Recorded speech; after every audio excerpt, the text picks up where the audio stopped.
Alright, so good morning everyone. It's 9:40 and I'm going out in the forest with my grandmother and my grandfather. We're not together since it's my paternal grandmother and my maternal grandfather. Funnily enough, my paternal grandfather is dead since many years now.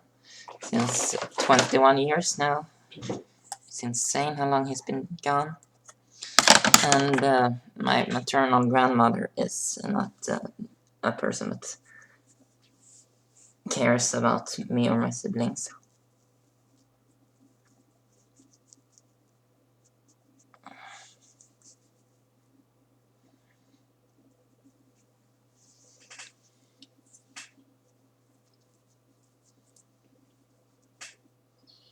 I always manage to get too much of this foundation on me. As you can see, I look like some kind of monster at the moment. Oh, I had the worst nightmares tonight. And I was shivering when I woke up at 5:30 this morning. I was so scared. It felt so real for some reason. I was the main character. It felt like it was some documentary about an incident that happened. I was the main character. I was a 15-year-old trans girl, and we were at some kind of summer camp, and there was this boy, an enormous hater of trans people, or just me in general, and he dumped parasites in the water. And they were lethal parasites. He got hold of them from a lab somewhere. And yeah, people died, and he tried to kill me. He dammed up the rivers.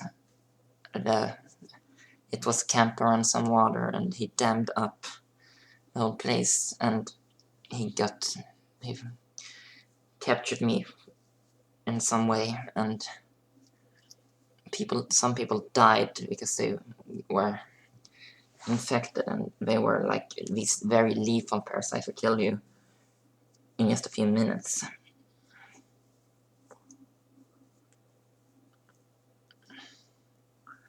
And he had me captured, and I was rescued, fortunately.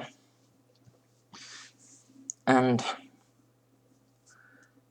it just felt so real, and I was so scared when he held me captive. And at the same time, it felt like it was, as I said, some documentary about this incident, and it had been in the past. So it was so confusing, but I was very scared.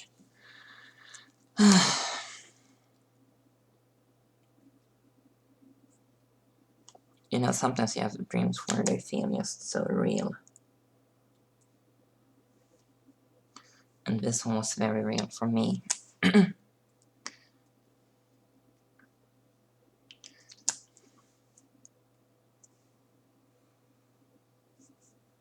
Oh yeah, he cut off my fingers too. All fingers except my thumbs.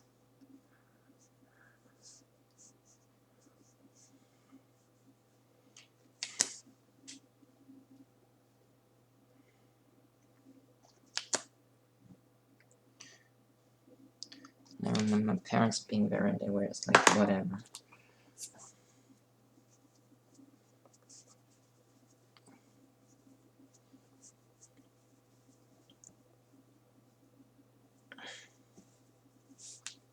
And I believe that the person who rescued me from him died while doing so.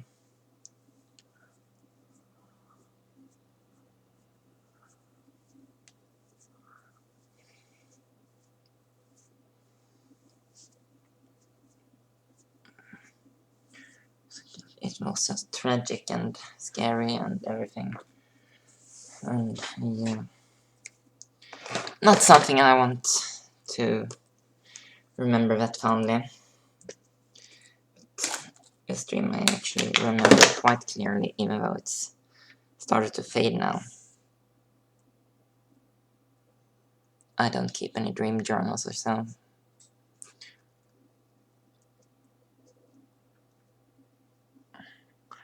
I actually tried lucid dreaming a few years ago, or like 6 years ago now, I believe. It was just after I finished high school. And the reason that I tried it was because I had a lucid dream.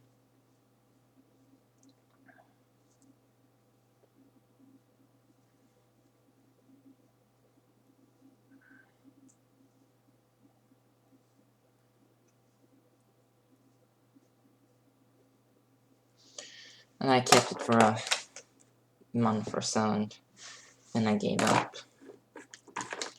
Because I wasn't patient enough.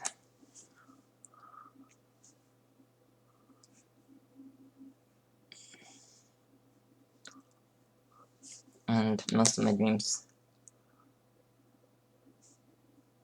consisted of me being in conflict with my gender identity.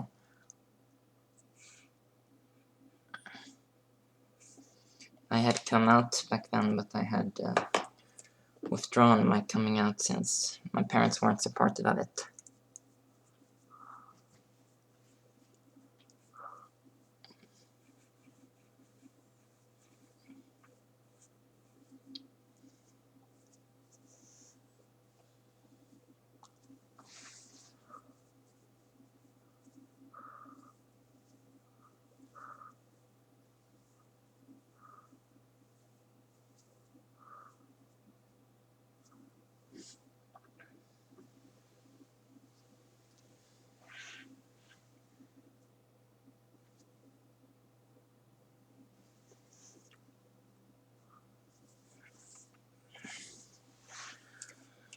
I remember talking about it with my friend and a person that was my main source of infatuation for many years, Dog. And I'm not going to do that yet. And it was interesting and everything. And I don't know much I've talked about him here.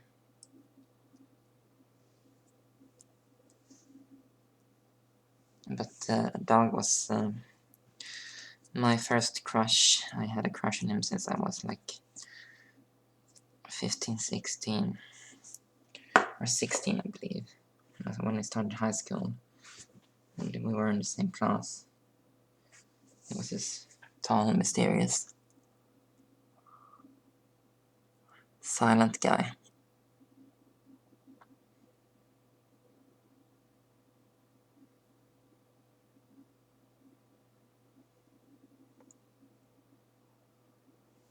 And we also shared a common interest in athletics. And sports in general.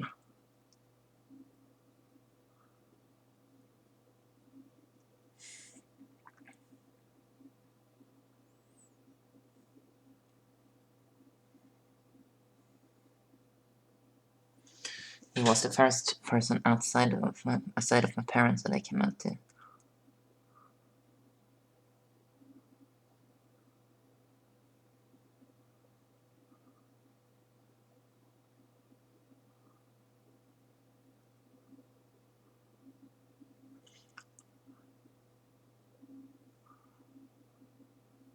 And I confessed my feelings to him.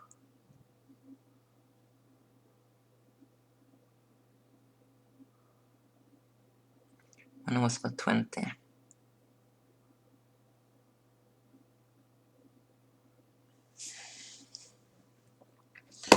And yeah, we didn't start a relationship, but we were very good friends for many years.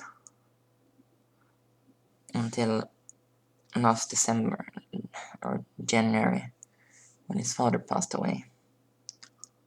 And things just went strange. Because he stopped talking to me, and then it came out that he had a girlfriend who was 6 months pregnant that I had never heard of, despite us talking so much, and that broke my heart.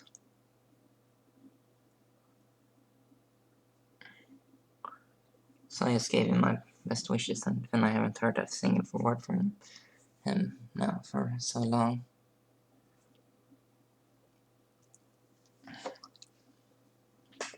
I can see that in conjunction with my mother falsely accusing me of a crime that never actually happened.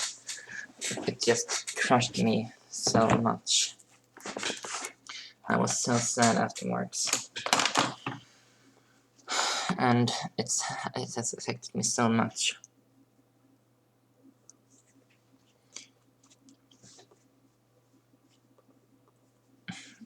I mean, both him and Václav, who I talked about a bit in the beginning, were my two best friends, and I lost them both in a matter of a year.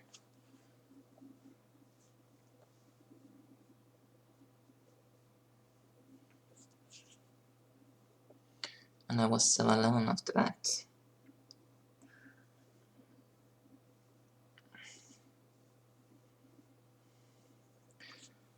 I mean,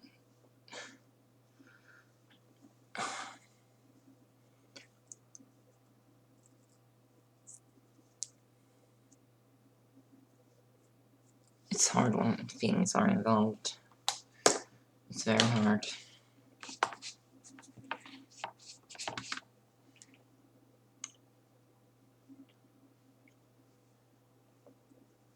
As you can see, there's some light to this mirror that's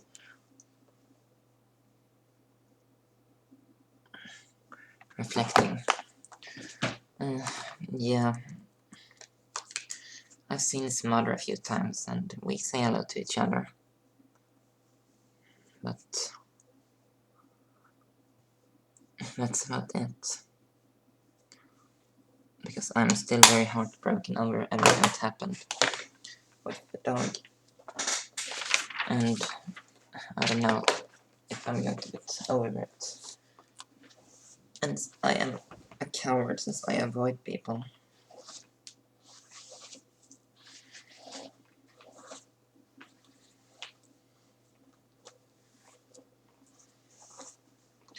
So I'm going to say bye here, and I'm going to go out with my grandfather and grandmother, so bye.